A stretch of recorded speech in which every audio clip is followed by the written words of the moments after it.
Hello, with me today on NigeriaReal is Deji Ishmael. Hello, Jide.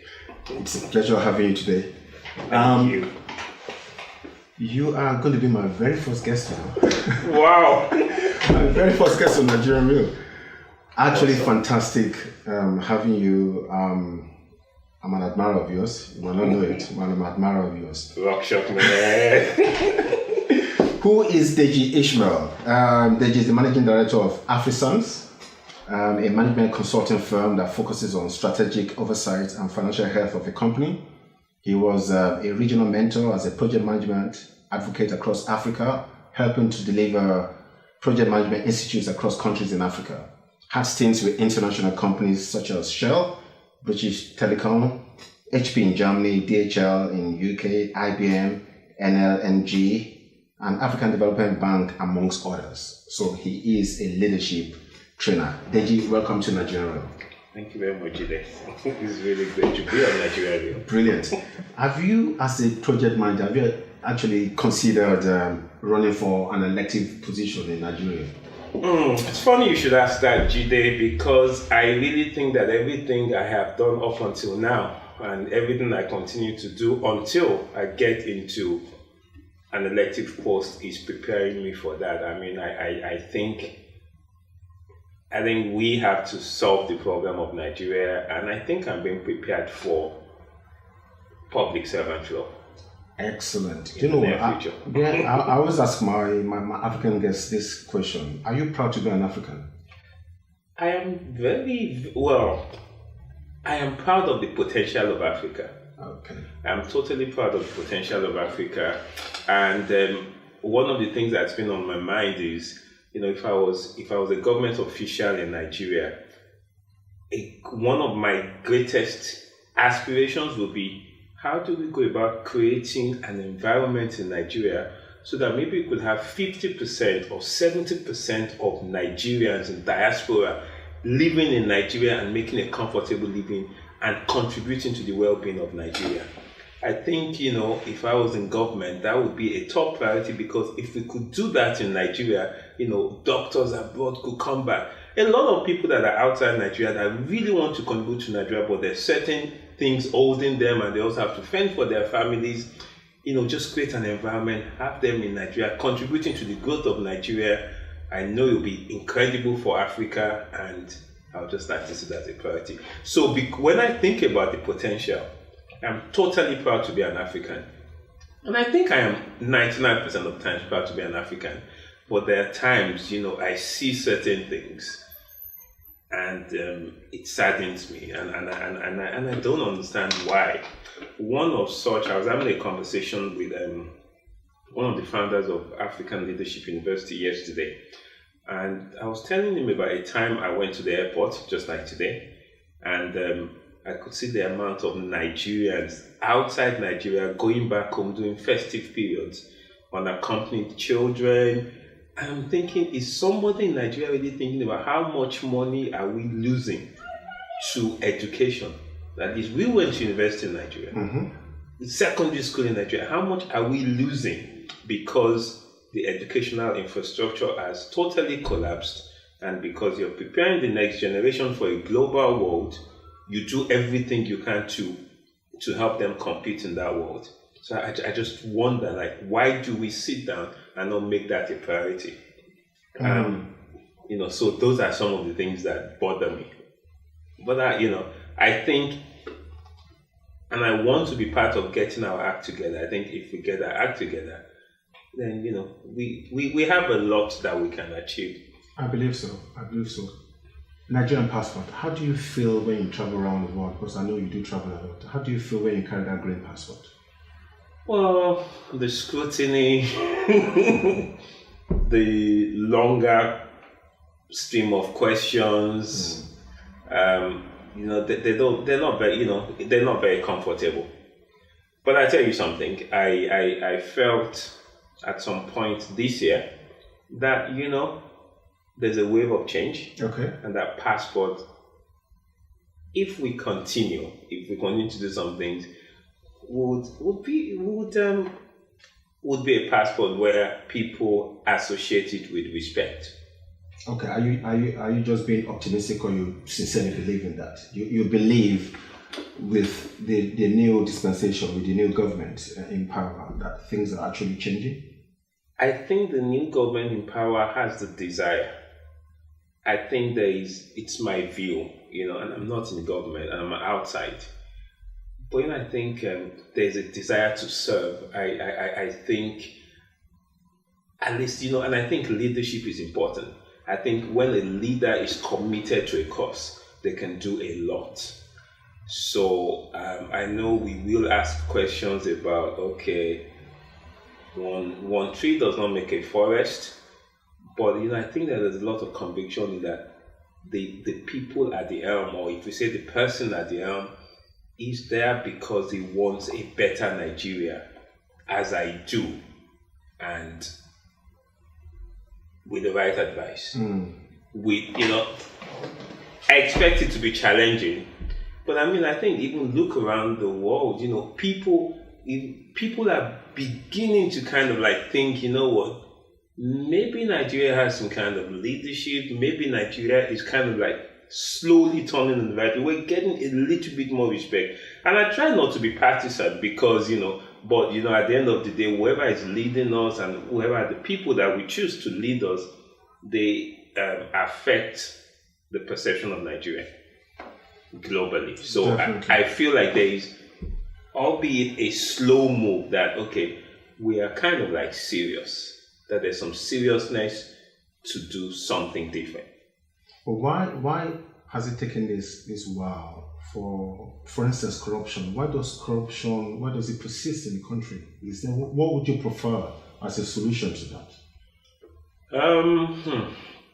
Corruption, values of people. You talk about attitude and mindset. Yes. We have become a nation that celebrates corruption. I do remember when I was growing up, if you couldn't really talk about the source of your wealth, it was just not acceptable to be totally corrupt and kind of like put it in people's faces, and people don't know the source of your wealth. So I think certain things have happened over the years. Definitely the value system of Nigeria has changed. And when we were in university, the aspirations, they were different. You hear about so many things happening. Subsequent generations of universities, they haven't had role models. They haven't known a different way. Somehow, corruption has just become the norm. It's okay. Yeah, but why? Where did it start from? Well, I have not always been in Nigeria. Some people say it was with military government. Okay. But, to be sincere, I think we have to give credit. And, I don't know to Rotimi Amechi. Okay. At one time when he came to Lagos and said, and he was talking about politicians, he said, we'll continue to steal. And we'll continue to steal because you people don't stone us and you don't do anything. Absolutely. So we'll continue to steal. Absolutely. And I think that's something. I think we have also said it's okay. It's okay. You're not going to face any consequences. They said the reason in the UK, while you stop at the traffic light, is because that if you go through the traffic light when it's red, there's going to be a ticket waiting for you at home, and you're going to have to do certain things. And if you do it enough times, you lose your license. When you think of the consequences of that, so you do what you do. There's a deterrent. Yeah. And that's not been the case in Nigeria. And oftentimes, even when people start to rise and do certain things, issues around selective justice come up, and ethnicity come up, and you need to therefore question our seriousness as a nation.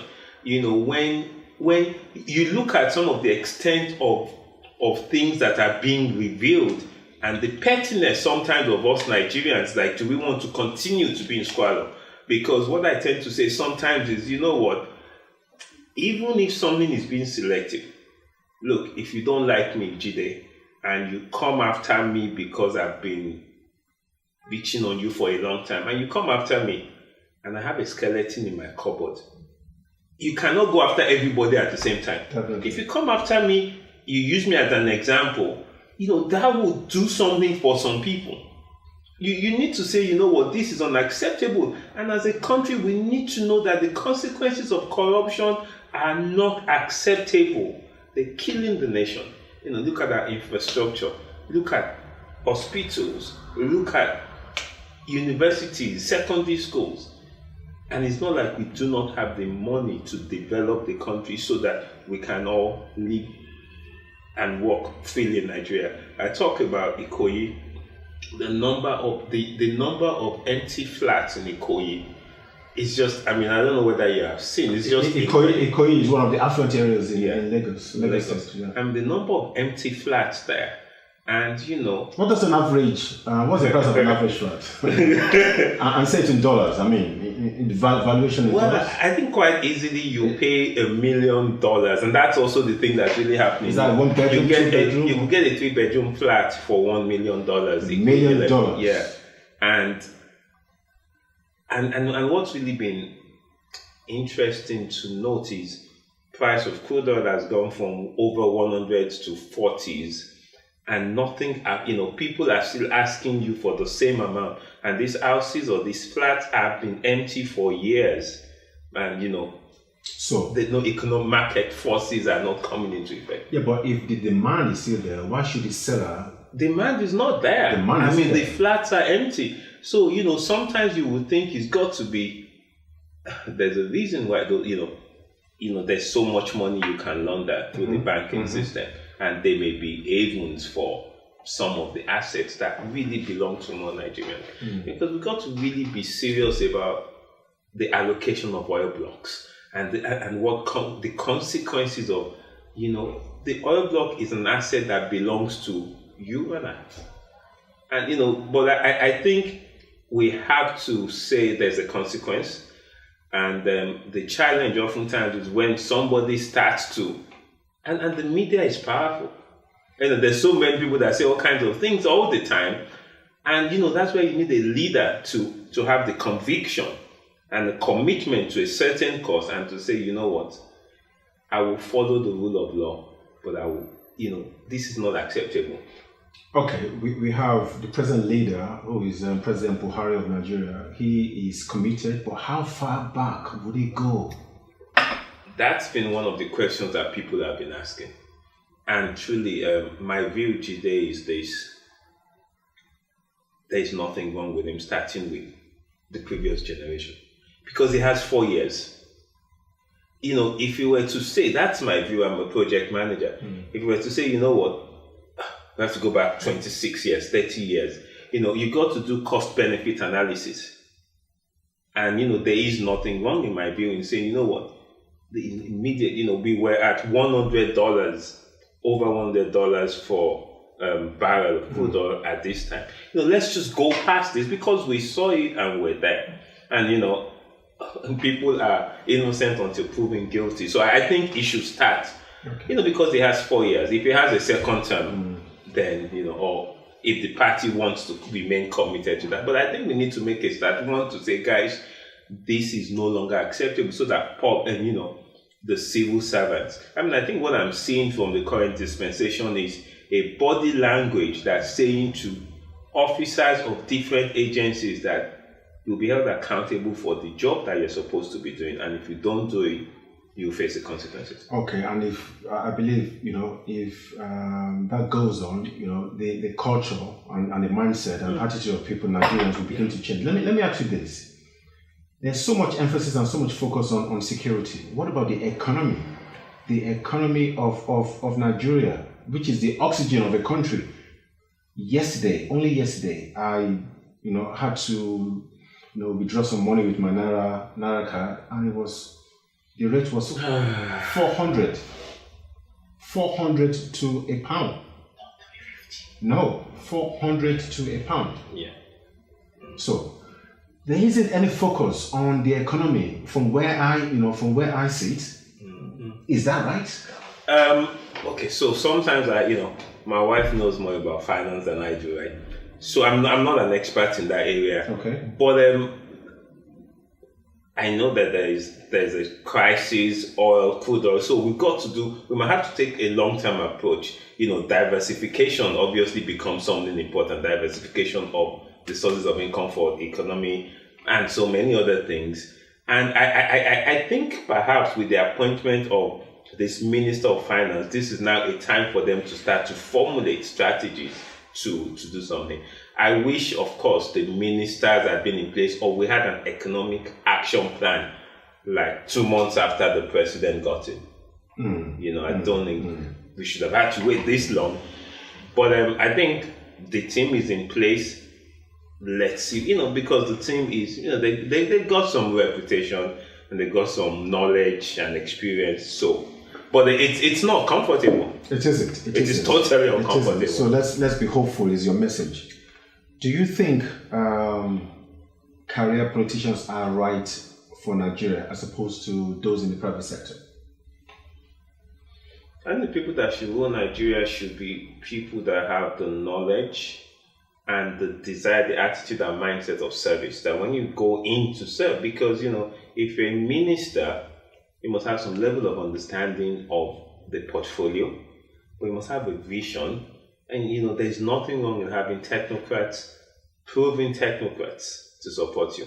On your blog, I was reading about the appointment of a Nigerian American, an American Nigerian to the deputy of the NSA. Yeah. So, politicians, there is no point.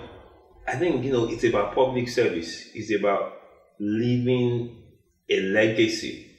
And it's about sharing the resources of Nigeria in an equitable way. And that's the mindset of people that should be our ministers and the people that we should elect into offices. We really should stop being annoyingly sentimental about ethnicity and all of these things in electing people into offices. But so when I talk about me going into service, I think for me it's about public service. It's so I don't know who a politician is really, because when you're old in office, when you're the governor of Edo State, it should be about bettering the lives of people of Edo State using the resources of the federal government of Nigeria. And so, I think the attitude and the mindset is very important. We need to create the right, you go in there to serve for your 8 years. I mean, look at our governors. Come on, they serve for 8 years as governors, then they go back. They could start a foundation. Definitely. I mean, I think the lady, Mrs. Dabiri, is kind of like just done some time and gone. Why? I mean, you serve, you coach and mentor the next generation that come in, you go and do something else. And that is serve in another way. That's the mindset and attitude, attitude and mindset that we are talking about. How successful do you think Nigeria is as a brand?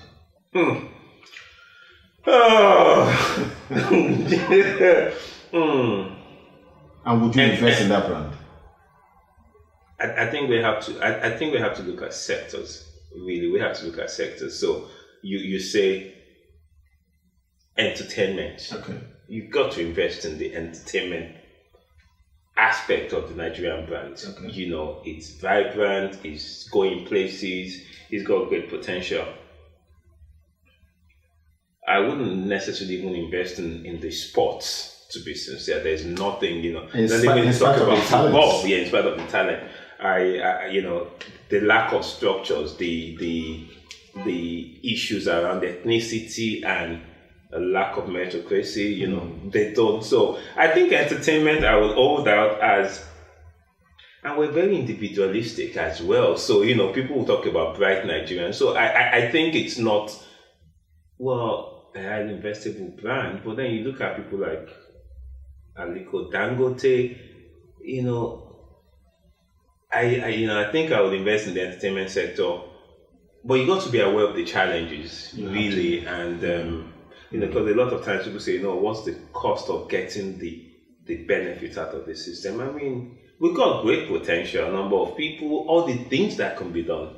So I don't know how to answer that question. Why I cringe when anybody says we've got a great potential? How old are we? How old is Nigeria as a country? And we still use the word potential after so many years. It's actually very, very scary. If you had the power to solve just one problem, only one problem in Nigeria, what would that be? Well, it has to be. I'll focus on education. Wow. I will focus on education. If it was one, I'll focus on education.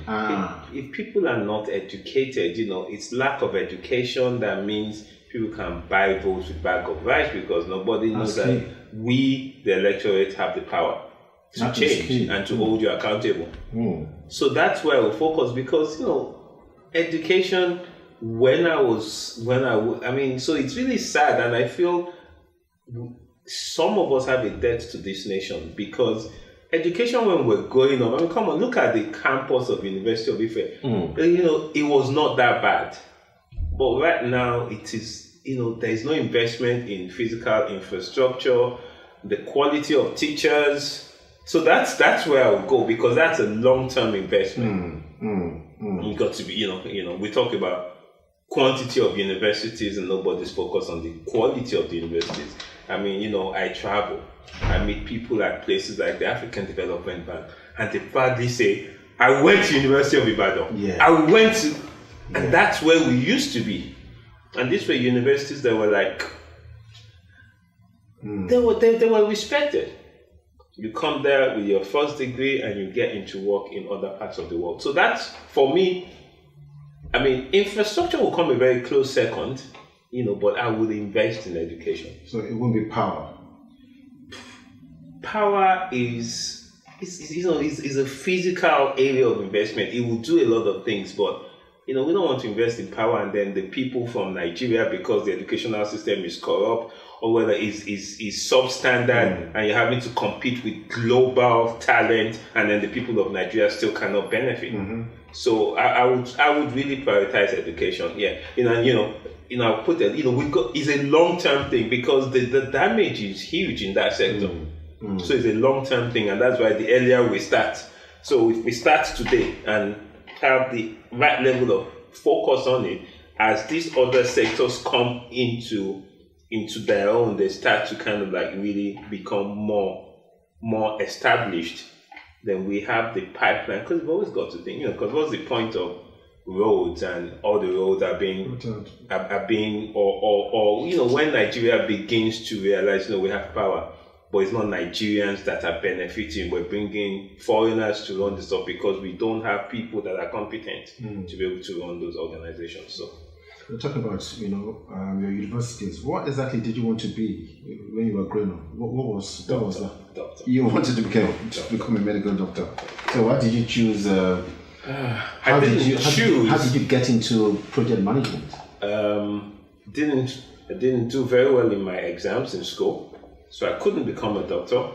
Project management was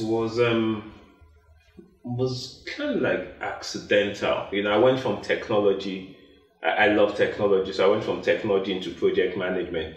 And really, what's even happened with project management is you, as an organization, you could be doing the wrong projects. It's really about what's the vision of the organization, what's the vision of the leadership of the organization, and how do we make change happen, and how do we go, how do we sustain. So project management for me right now is a means to an end.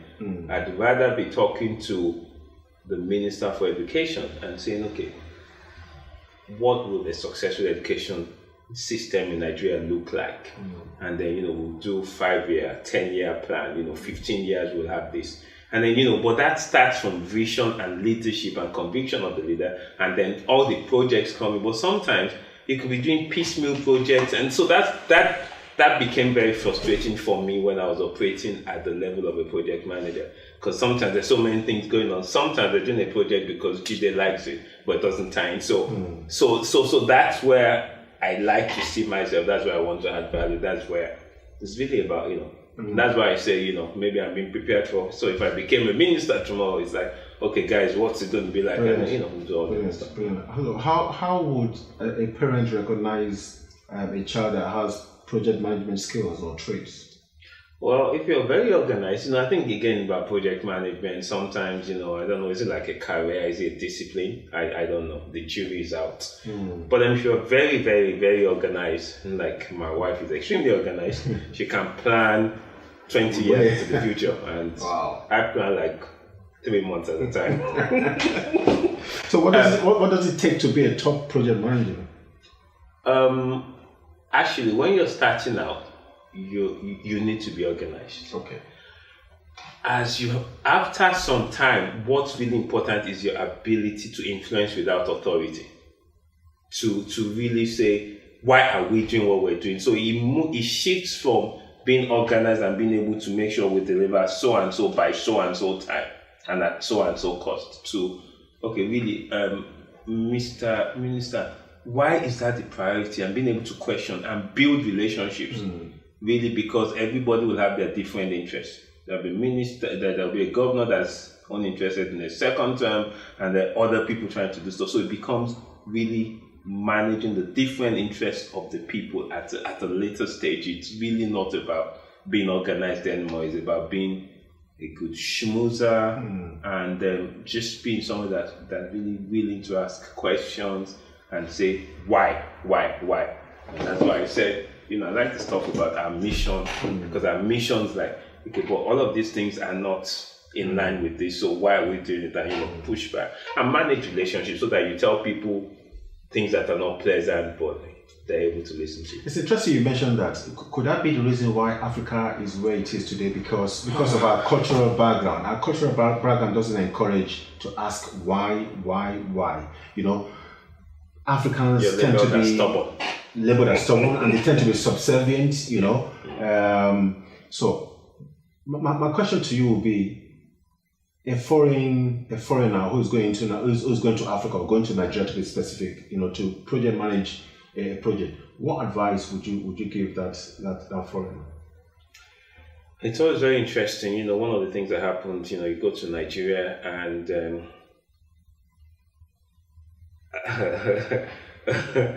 I have to say about a project I ran for a company. I won't talk about the name of the company, but then they were in Nigeria, they were also in the UK. And we had to run this project in Nigeria, and we had to use local companies in Nigeria. And as project managers, you're putting together different parts, together.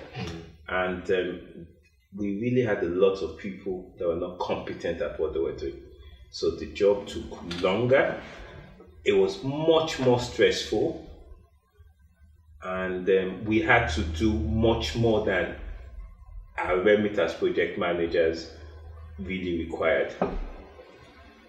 So we were happy, we completed on time, but it meant we worked longer hours. So this company said, oh, you guys did a good job, please help us to do the same thing in London. So of course, with that mindset of how long it took in Nigeria, and I'd worked in this country before, so maybe I should have known. But anyway, maybe you forget.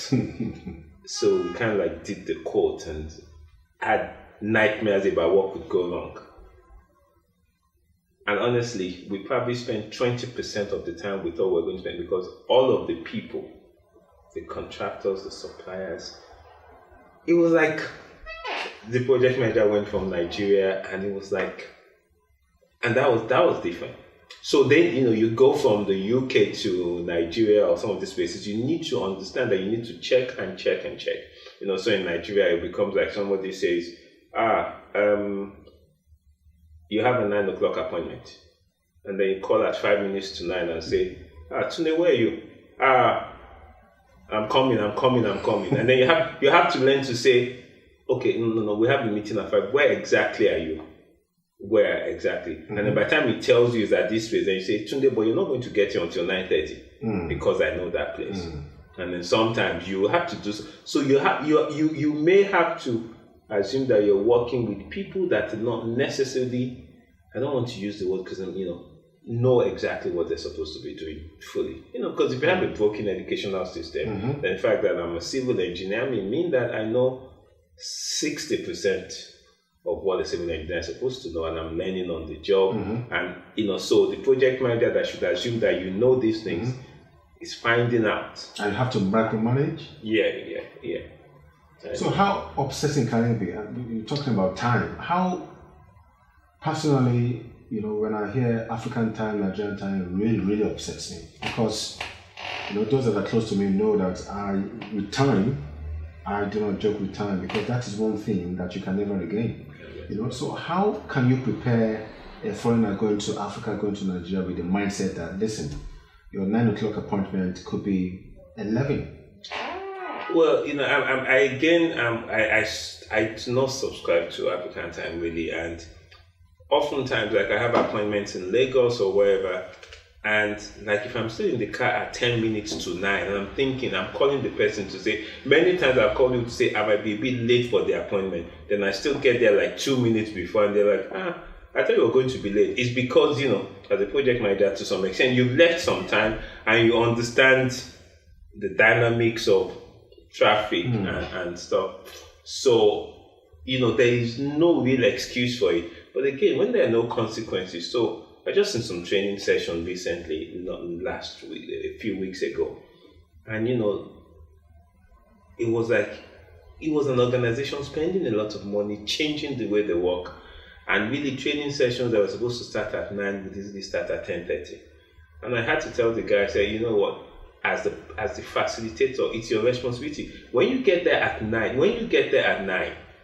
and you wait for people to come at 10:30, you are saying my 9 is 10:30 or 11, and my time is not valuable. Precisely. But if they come at 9 the first day, and so we can do stuff about it. It's really again down to this, like there are no consequences. So why should Precisely. And I think that some people, leaders need to set example. If you're the CEO of a company, if the CEO of a company says, you know what, my 9 is 9, it will go through, and that's part of leadership. It will go through that company because when he has a meeting, because there's also this tradition of CEOs waiting for everybody else to be in the meeting before they then go and call them that, okay, everybody is there, and that could be at 9:45. So imagine if a CEO comes 9 o'clock meeting and is there at 9 o'clock and you finish at the right time. He's sending a message, and and it goes down the organization, so it can be changed. So it can be changed. So that's the message. It can be changed. What inspires you to succeed?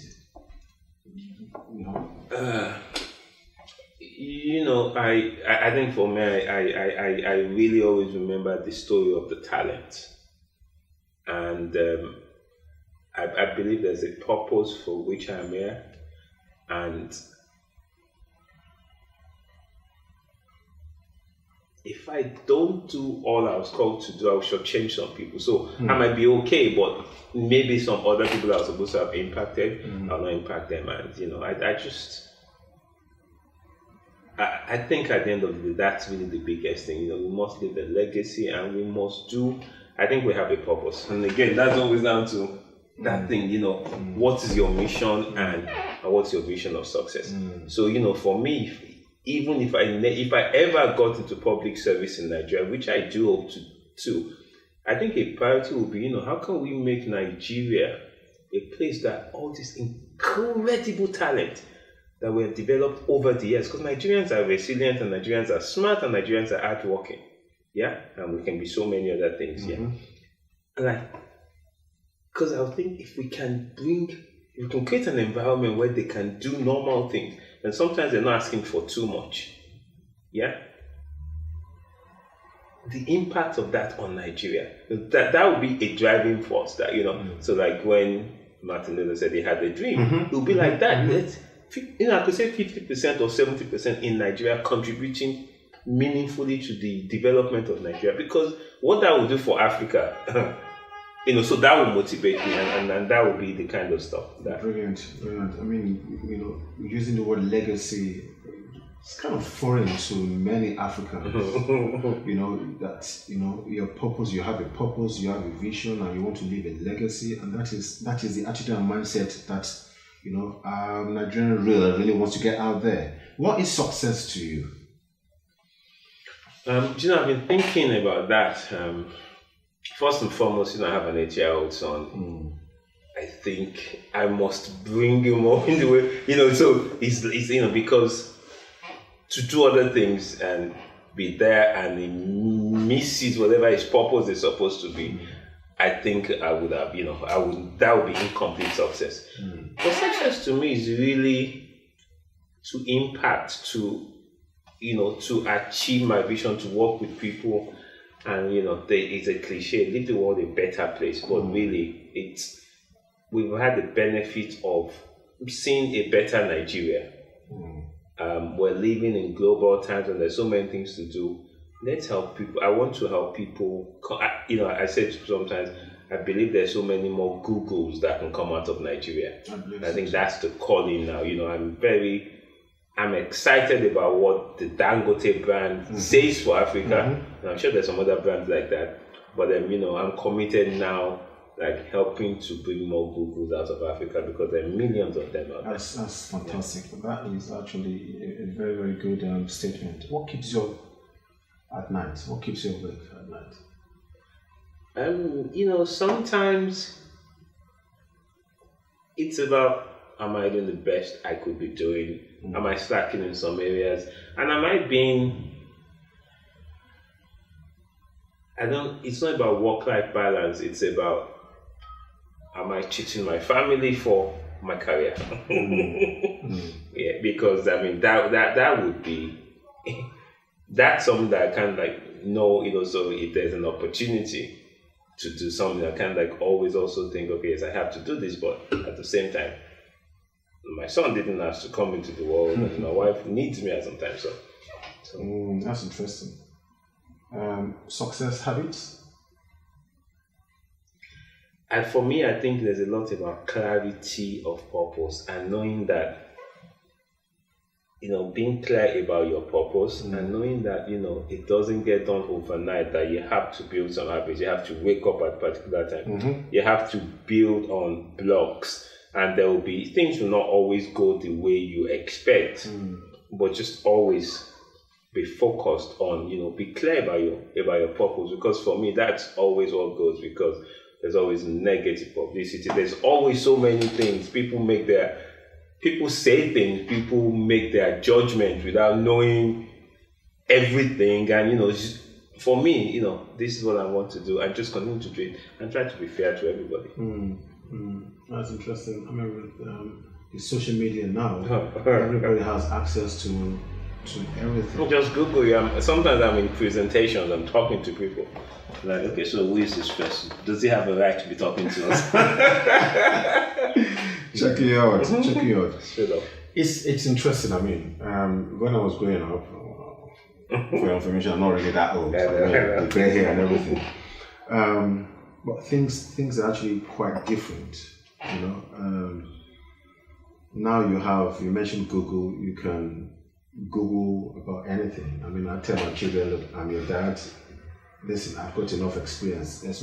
You can Google. But I have lived it. I have lived it.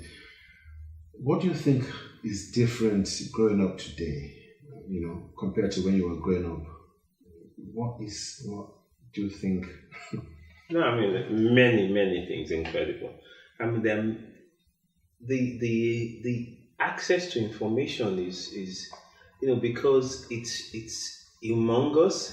You also could therefore present challenges. It could waste time. You could not make decisions, and everybody has their own version of the truth. So that's the world that our children are going to grow up in. And there's too much political correctness in the world and access to information, and everything is okay. Everything was not okay when I was growing up, and we just said something. So permissiveness is just there's so much information, and how do you know what is the truth?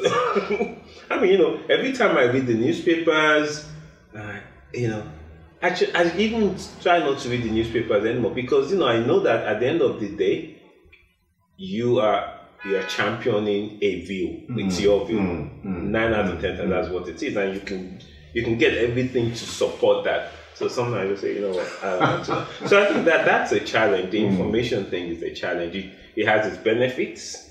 I always remember one time, internet kind of just came out, maybe it didn't just come out, but it was getting more widely used. And my mom comes into my study and she's like, and I was able to kind of find where to get some parts for a car, and she's like, and it was there, and we're ordering it.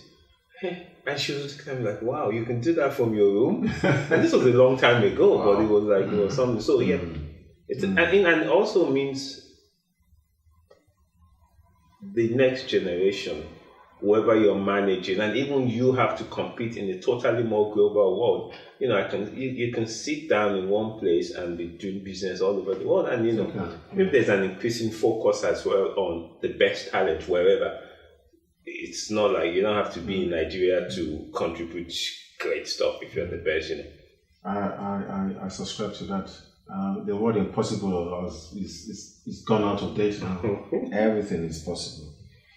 You were talking about education and how keen you are to ensure that Africans and Nigerians are well educated. If there's one book that you recommend people read before they die, what book would that be? Well, the book that comes to mind right now, and I'm sure if you ask me this question another time, another book might come to my mind. But I'm just thinking right now of How to Win Friends and Influence People, a book by Dale Carnegie, which talks a great deal about we don't operate in an island. Listen to people's views and work with, and try to create something better. Yeah, so that comes to mind surely. It's definitely a very, very, very, very good book and worth reading, because sometimes we could hold on to you got to have your opinion, but be willing to listen to what other people are saying. Do you think that's a challenge we have in Africa? Because of our culture, the young are scared. I don't know whether they're still scared. I'm not sure they're still scared any longer, actually. I think you're right. However, there's still that culture of, the person in power and the person happens to be elderly is always right. So there tends to be, the people not to challenge the people in power. Yeah, you see that. I think that's one of the good things about that book. It's very skillful to be able to challenge somebody, but get them to understand that you're challenging them. Sometimes even it will be for your own good. Then they will listen, but you got to find the right time. You got to find the way. Listen up for me. This is, and I don't want to talk about Jose Mourinho, but let's not talk about Jose. We need Jose. Yeah. Africa. You mentioned Dangote. If I were to ask you 3 Africans you are proud of, you're proud to be associated, with them, or you know that they're Africans and they've done very well, who would they be? Yes, so I want to mention Aliko Dangote again. So Mo Ibrahim also is one person, and I personally have a lot of respect for Kofi Annan. Okay. Yeah. And I don't know whether you recall, something was happening in Nigeria, and I wondered why they didn't invite Kofi Annan to come and address. There was a new party doing something, and I didn't understand why they didn't invite Kofi Annan, because he's an elder statesman in Nigeria. So 3, I'll mention those 3. Brilliant. You mentioned 3, and now I'm going to throw it right open. If there's any one person that you'd like to meet, and maybe given the opportunity, who would that person be? In Nigeria, an African. Well, an African and a non-African. Nice to me. Do you know, I think right now I'd like to have a chat with President Obama. Okay. Because, being the president of the United States and he's done, how has he managed to, it's been fractious like 8 years or however many years. So how did they do some stuff? It comes across like someone that's got very strong convictions, and it's just like it's just like how has he been? So but I want to meet some other people as well. But he's almost leaving, and people cast their views about the legacy he will leave. The world is amazing. You cannot listen to what people are saying. To some people, he's by far he's been a fantastic person. Some people it's been like the worst thing. And so that's really the important, and that's what I think that's a very important thing about leadership. And I think when leaders have a conviction, I think it's not about whether it's right or wrong. Hopefully it's right. But there's consistency with conviction, and I think we may have that. Wow. President. Okay, so that's for the non-African. What about the African? The African I like to meet right now. I like to spend some time with Kofi Annan. I like to spend some time with all the three people I've mentioned, but I like to spend some time with Kofi Annan because it's kind of like a statesman, and maybe I want to be a public servant at some point. I can learn more from him than I can from Aliko Dangote, maybe. But that's why it would be Kofi Annan. Okay, we're wrapping up. Brian Rose of London Real normally asks this final question. What advice would you give a 20-year-old Deji Ishmael? I have an 8-year-old son, so I've been thinking about this. It's really, there's certain things that you're good at. Focus on them. Just become better at what you're good at. But there's some things that are minor concerns, and there's some things that will derail you. Know those things that will derail you, and limit them. Be aware of those things that will derail you and limit them. But those things that are kind of like just concerns, like it's okay, but focus on your strengths. Just like, okay, I'm very good at this. Build on my strengths. One of the things I realized was, I'm not very bad at relationships, at stakeholder management. So instead of doing a lot of exams and upgrading my IT certifications, it made more sense because that was more natural for me, and I wasn't trying. And so I built on that. But I also know that for a project manager, ask my wife, I procrastinate a lot. Because I'm like, what's the point? I'm not going to be around tomorrow, so why are we getting whatever? But I know that it's a damaging thing, so I work on it. But there's some other things in between that doesn't really matter. But build on your strengths. Be aware of those things that could derail you, and deal with them as well. Brilliant. It's been fascinating having this chat with you. Thoroughly enjoyed myself. I'm sure hope to have you on again whenever you're in town. Final question: who would you recommend to come on NigeriaReal to be a guest? It doesn't have to be a Nigerian, right? It doesn't have to be. I like it to be an African. Okay, an African. Okay. I was speaking to some people, African Leadership University yesterday. Okay. So there's Achaleke, who's the director of McKinsey, and there's Fred Swanika. Okay. And they are doing great stuff about building the next generation of African leaders. So they started something called African Leadership Academy. Okay. And there are many Nigerians that have partnered with them. Okay.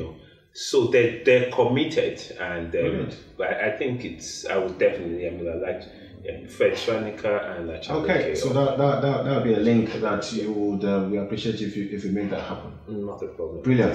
Deji, it's been an absolute pleasure. Thank you very much, sir. Absolute pleasure. Well, you've heard my good friend Deji Ishmael, a project manager of international repute. He's just been my first guest here on NigeriaReal. Thoroughly enjoyed myself. So that's me done. Speak to you soon. God bless. Bye for now.